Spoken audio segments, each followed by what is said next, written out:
Hello বন্ধুরা, আজকে একটা কাঁঠালের রেসিপি নিয়ে তোমাদের সামনে চলে আসলাম। তো দেখো কাঁঠালটা আমি কিভাবে কাটছি। মানে কাঁঠালটা কাটতে আমার এত পরিশ্রম আর এত কষ্ট হয়েছে। একটু ভালো কিছু খাইতে গেলে তো কষ্টই করতে হবে, তাই না বন্ধুরা? তো দেখো কাঁঠালের মধ্যে শুধু আঠা আর আঠা। কাঁঠালটা কিন্তু আনছে কি না, আমরা বাড়ির গাছে এবার কাঁঠাল আইছে না, আর যাও আইসি তো একদম ছোটো ছোটো রয়েছে। তো এই কাঁঠালটা তো আনছি আমি এখানে খুব কষ্ট করে কাঁঠালটাতে কাটছি। কাঁঠালটা রান্না করতে এত কষ্ট নেই, মানে কাটতে এত কষ্ট।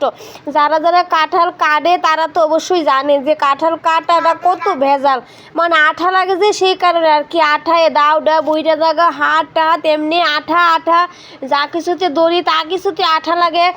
একবার তেলটা দই, একবার সাবানটা দই, একবার সাবদা দই, মানে ফাগল ফাগল হয়ে গেছি আঠার লাগে। তো দেখো আমি কিন্তু কাঁঠাল কাটতে একদম ভালো মতো আলু কাটতে লাইছি, দইয়া টইয়া গড় লই আয়া পড়ছি। আয়া সেরে একটু নুন হলুদ দিয়া একটা কড়াইয়ের মধ্যে জল দিয়ে বসাই দিছি সিদ্ধ।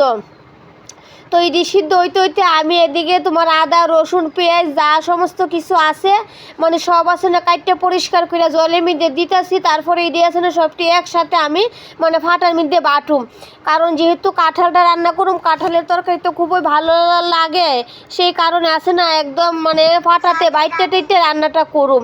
বাটাটা একটু পরিশ্রম, কিন্তু তাও অবশ্যই বাইটটা রানলে স্বাদটা একটু বাড়ে।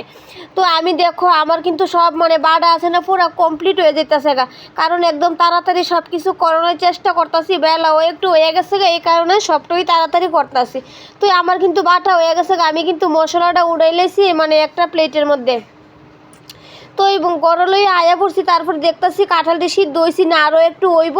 তো এদিকে আমি আর একটা কড়াইয়ে বসাই দিছি, একটু মানে জিরা মৌরি আর তেজপাতা এগুলি আছে নিয়ে মানে ভাজা করুম আর কি। দিয়ে আছে না মানে শুকনা পাউডার বানাবো তরকারিটার মধ্যে লাস্টে দেওয়ানের লাগে, আর এই পাউডারটা দিলে মানে তরকারির টেস্ট একটু বাড়ে। তো আমার কাঁঠাল সিদ্ধ হয়ে গেছে, কাঁঠালের জল দিয়ে ফালাই দিতেছি, আর কড়াইটা একদম ভালো করে ধুয়া লুয়েছি। ওখানে আছে না এডির আছে না মানে কাঁঠাল আর আলু একসাথে সিদ্ধ করছি, এডির মানে একটু ভাজুম আর কি, হালকা একটু ভাজা তারপরে আবার তরকারিতে সম্ভাস দেবো। তো দেখো আমি যে মানে জিরাটি রেডি মানে করছি, মানে শুকনা খোলাত ভাজি এডিটা কিন্তু পাউডার করে লেছি, অনেকটাই হয়েছে। তো আমি অনেক দিন খাইতে পারো, একবার করলে অনেক দিনই আমি খাইতে পারি।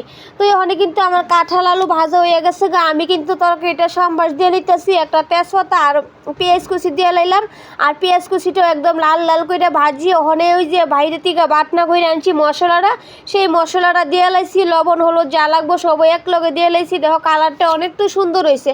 তো এখানে কিন্তু ওই যে ভাজা রাখছি কাঁঠাল আর আলুটি সবটি কিন্তু মানে দিয়ে দিছি, একদম ভাজা ভাজা করে লাইতেছি। আরেকদিকে গরম জল বসাই রাখছি তরকারির মধ্যে। তো গরম জলটা দিলে খুবই ভালো লাগে, এই কারণে আমি গরম জলটা ওই সবসময় মানে দেওয়ার চেষ্টা করি।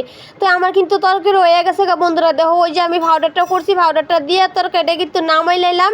আর তরকারিটা কেমন হয়েছে অবশ্যই কমেন্টে জানাই। আর আমি তো গরম গরম ভাতের সাথে সেই